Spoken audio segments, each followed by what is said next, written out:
was interesting that we talked about the idea of whether or not you would represent somebody like Tyler Robinson. And it makes me think about a question I often get, and I know Jana and you, Arthur, have gotten this a million times, is how do you sleep at night if you're defending somebody who's guilty? And I know that it's somewhat facile, but I will tell you that if you don't defend the worst of the worst, what ends up happening is when you really get sleepless nights, which is when you're defending somebody that you think is innocent.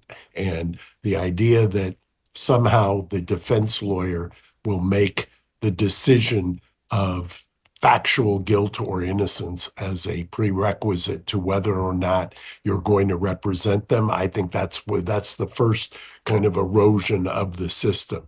And that is, I think Jana is absolutely right that if you believe you can't give your heart and soul to a client, you have no business representing them. And I'll invoke Scalia again, where he says lawyers all the time make decisions based on money as to who they're going to defend.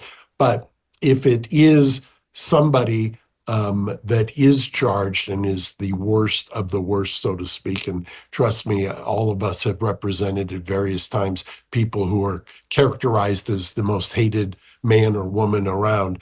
I've certainly done my share. At the same time, I think the system falls apart and you end up having a very, very horrible, horrible kind of parade of consequences if you don't have people who are willing to defend what is commonly at one moment in time thought of as the worst of the worst.